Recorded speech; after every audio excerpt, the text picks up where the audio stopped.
Bienvenue sur Africa 24 dans cette nouvelle édition du 12-15. Voici les titres de l'actualité. La révision du code pénal burkinabé vivement contestée une semaine après son adoption.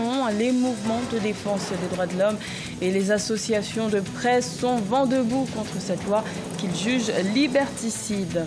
L'opération de lutte contre la corruption se poursuit depuis plusieurs semaines en Algérie. De nombreuses hautes personnalités ont été arrêtées. Se pose maintenant la question de la récupération des fonds illégalement transférés à l'étranger. Et la Tunisie ambitionne d'atteindre 70% de son autosuffisance en médicaments produits localement en 2020.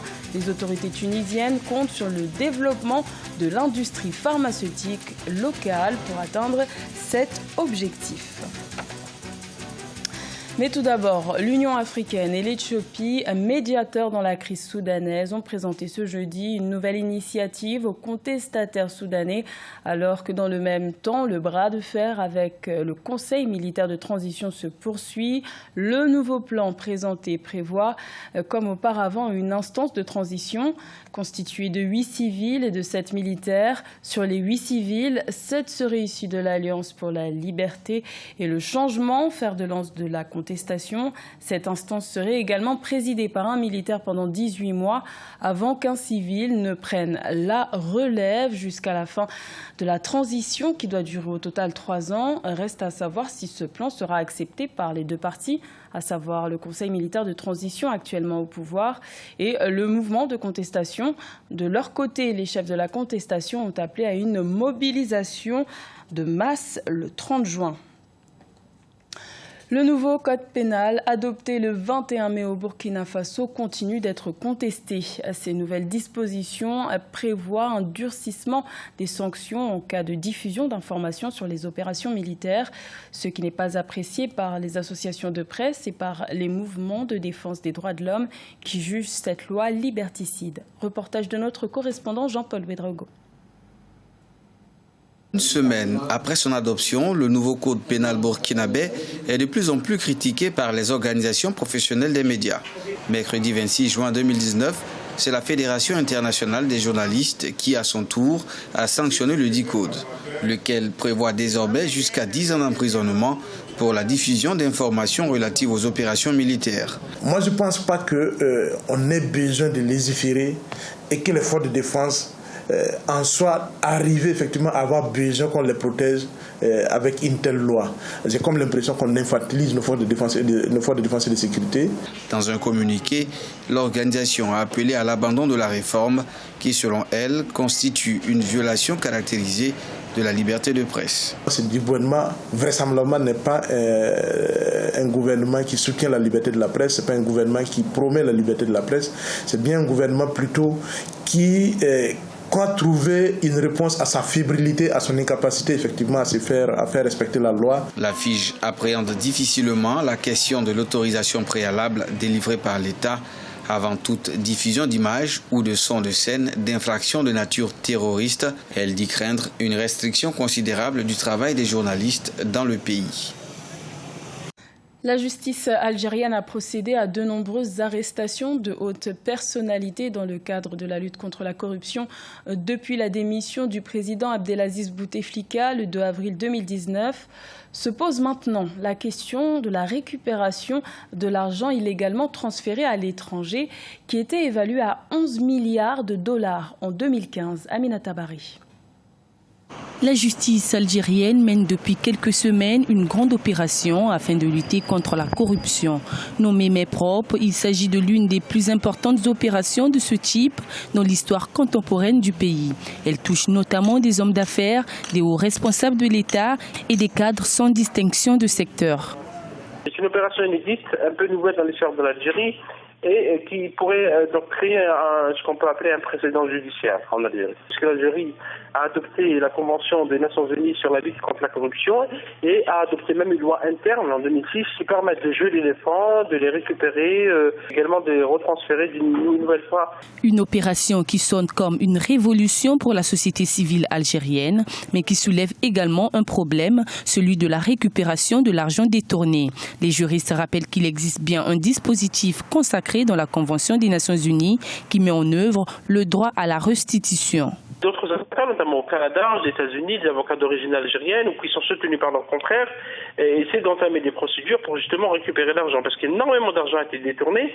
Les experts parlent de plus de 10 milliards de dollars qui ont été transférés d'une manière illégale à travers des transactions frauduleuses, à travers des surfacturations dans des opérations d'importation. La justice algérienne veut désormais aller vite. Plus les enquêtes et les procédures tardent, plus les fonds spoliés auront le temps d'être blanchis. La Tunisie prévoit d'atteindre 70% de son autosuffisance en médicaments produits localement au cours de l'année 2020. Les autorités tunisiennes comptent sur l'industrie pharmaceutique locale pour réduire le coût des médicaments et leur importation afin de préserver les réserves en devises. Amina Tabari. La Tunisie veut accroître son autosuffisance en médicaments. Selon Sonia Bencheikh, ministre de la Santé par intérim, le pays atteindra 70% de ses besoins en médicaments produits localement au cours de l'année 2020.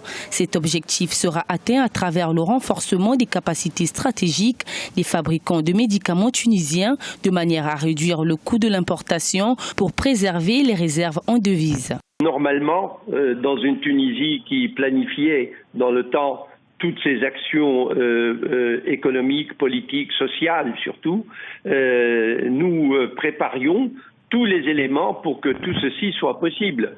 Le pays a développé une industrie pharmaceutique dynamique qui couvre une importante partie des besoins des malades. Entre 2013 et 2017, les ventes des médicaments produits localement ont connu une croissance moyenne de 7,5%.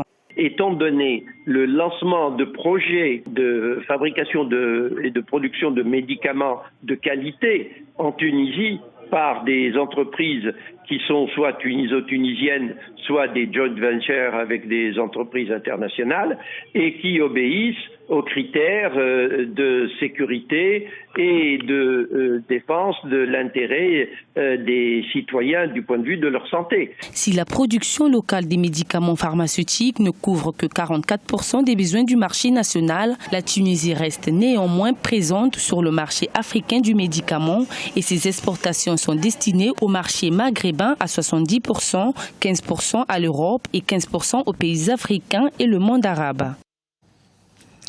La digitalisation de l'activité agricole est évaluée à 6% en Afrique malgré le potentiel du marché. Quelques 33 millions d'agriculteurs ont recours aux solutions innovantes de numérisation alors que l'utilisation des nouvelles technologies pourrait clairement optimiser les rendements. Corinne Kamsefem.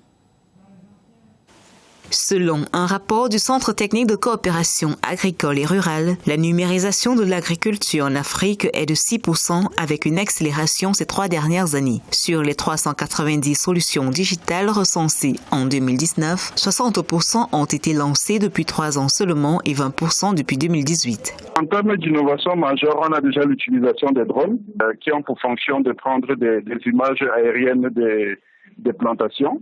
On a aussi des images provenant du satellite Sentinelle qui permet de mesurer les rendements, l'humidité et avoir un certain nombre de données pour pouvoir anticiper. Et on a aussi l'automatisation des plantations, l'utilisation de la robotique. Toujours selon ce rapport, 33 millions de petits agriculteurs et éleveurs, soit 13% de leur nombre total, ont eu recours à un moment ou à un autre au digital. En termes de rendement, l'utilisation des solutions digitales aurait fait croître la production de 23% à 73% et les revenus progresser de 18% à 37%. Le premier avantage de la digitalisation de l'activité agricole en Afrique, c'est déjà le traitement des données qui permettent une optimisation des coûts par une agriculture de précision. Ensuite, nous avons la diminution des coûts de main-d'œuvre et le respect de l'environnement, l'augmentation de la productivité. Et on a aussi, notamment au niveau de la commercialisation, la réduction des coûts intermédiaires. Les perspectives de croissance dans ce segment d'activité restent intéressantes. Le chiffre d'affaires annuel du digital agricole en Afrique subsaharienne est pour l'heure de 127 millions d'euros. Pourtant, le potentiel exploitable serait de 2,3 milliards d'euros.